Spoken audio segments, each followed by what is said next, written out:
प्रिय आत्मसन, मैं पंडित राजकुमार शुक्ला ज्योतिष मैं और तुम के माध्यम से एक बार पुनः आपकी सेवा में उपस्थित हूँ।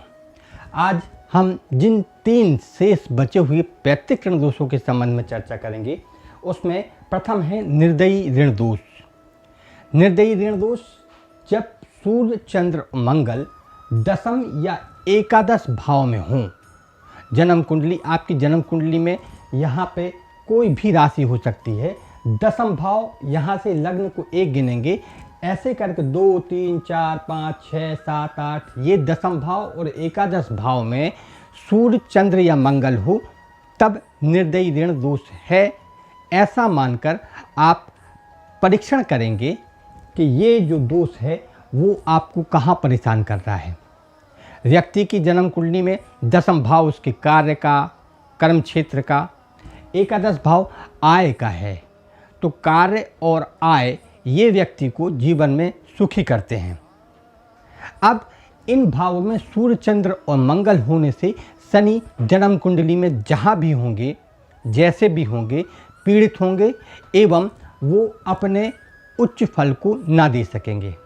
ऐसी दशा में क्या होगा, इसके परिणाम क्या होंगे? जब दशम भाव में सूर्य, चंद्र, मंगल होगा, तब आपके साथ कार्य करने वाले लोग, आपके नौकर चाकर, आपके व्यवसायी, आपके साथ जो कार्य क्षेत्र में संलग्न हैं, वे लोग आप उनसे संबंध सुमधुर ना बना सकेंगे। क्या होगा? अचानक कोई ऐसे कारण बनेंगे कि आपको उनसे अपने संबंधों को तोड़ना पड़े। तब इस वाले भाव को सुधारने के लिए बहुत ज़रूरी होता है कि हम सावधानी पूर्वक इसको देखें, सुनें और जल्दी से जल्दी जितना हो सके उसका उचित उपचार करें।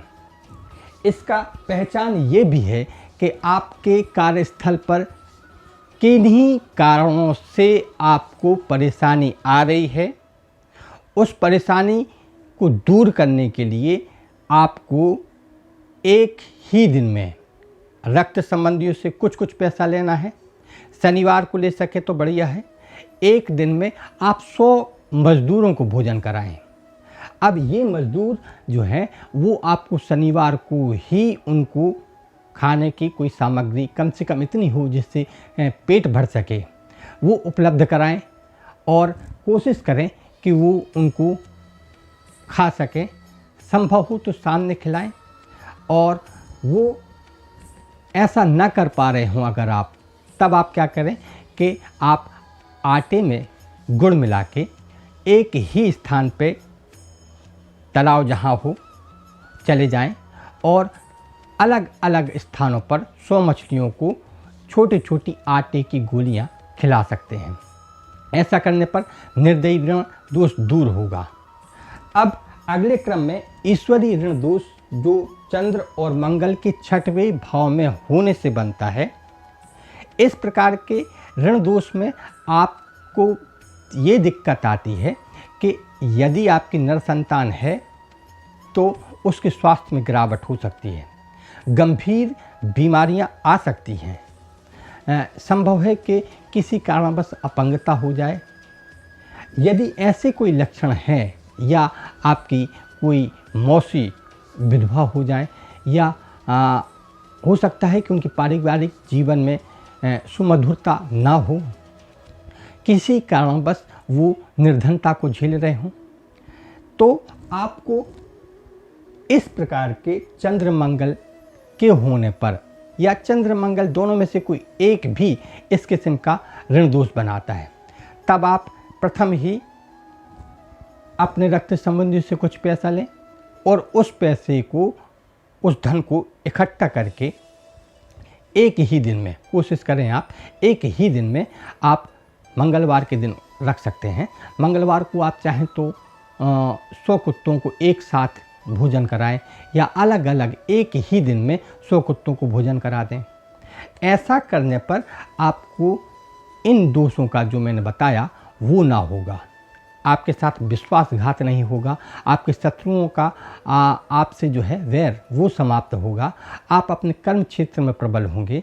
आप सफलता के लिए आवश्यक है कि आप स्वयं निरोगी हों। आपको निरोगी होना भी जो है यहाँ से पता चलता है। छठवां भाव रोग का है, कष्ट का है, बीमारी का है। यदि इसमें आप किसी कारण से परेशान हैं तब आप इस उपाय को प्रथमतः पूर्ण रूप से श्रद्धान्वित होकर श्राद्ध पक्ष में करें, या श्राद्ध पक्ष के अलावा 76 मुहूर्त हैं, किसी योग्य ब्राह्मण से जाके आप उस मुहूर्त में उस उपाय को करेंगे तो निश्चित ही आप जीवन में सफल होंगे। तृतीय, अजन्मे का ऋण दोष। ये जो अजन्मे का ऋण दोष है, इसमें सूर्य, मंगल और शुक्र द्वादश भाव में जब हों तब क्या होगा। इसका मूल कारण ये है कि कहीं न कहीं आपका ससुराल अगर है, आप ससुराल से संबंध को बनाने में सफल ना होंगे। किन्हीं कारणों ससुराल से वैमनस्य हो जाना, लड़ाई झगड़ा, मारपीट, कलह की स्थिति उत्पन्न होना, ये आपके साथ संभव है। आपकी उच्च व्ययशीलता, ये भी इसका एक लक्षण है।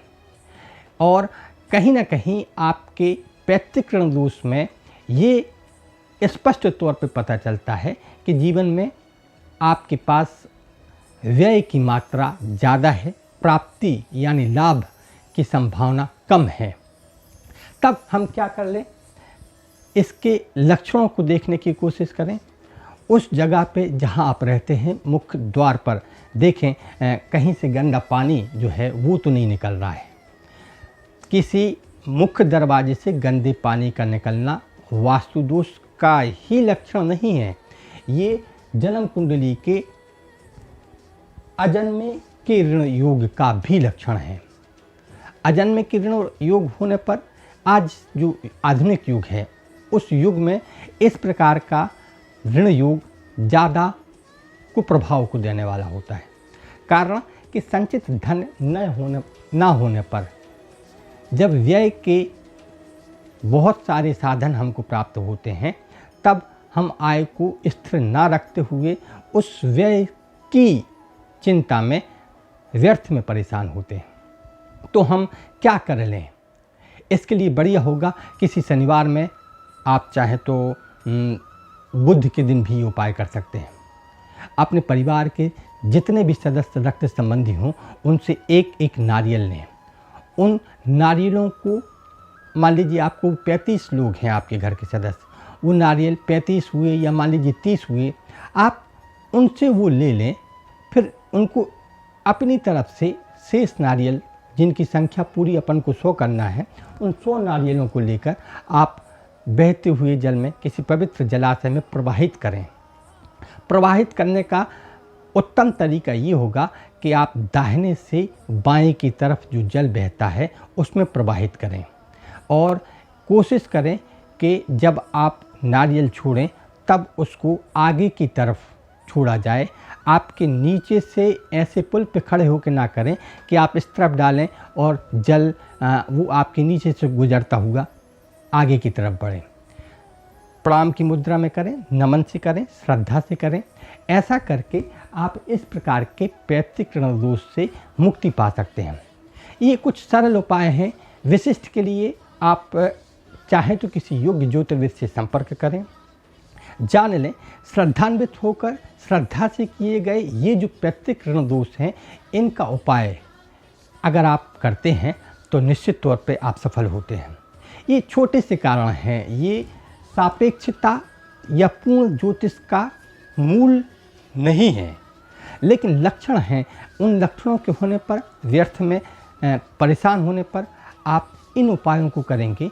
ये सरल उपाय हैं, आप करके सफल हो जाएं, ये मैं चाहता हूँ। तो पूर्ण रूप से आप इन उपायों को करें।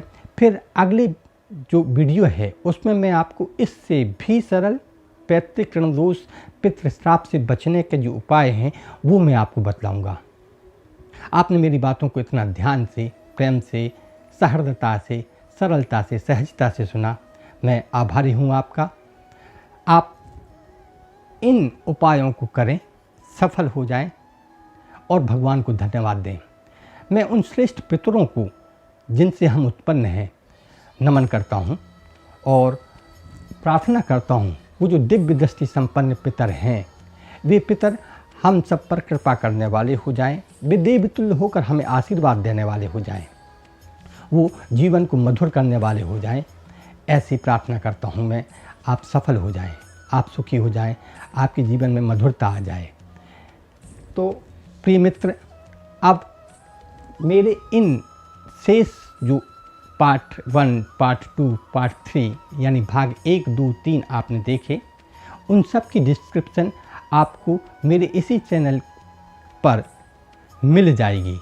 आप वहाँ पर जाकर डिस्क्रिप्शन में जाकर लिंक से आप सारे भागों को एक साथ देख सकते हैं। मैं परम प्रभु परमात्मा को नमन करता हूँ। मैं उन दिव्य योगी पितरों को, दृष्टि संपन्न जिनके पास आशीर्वाद देने की क्षमता है, उन पितरों को प्रणाम करता हूँ। मैं अपने पितरों के साथ वो जो पितर हैं उनको नमन करता हूँ। आपके पितरों को नमन है, सादर नमन, आभार, धन्यवाद।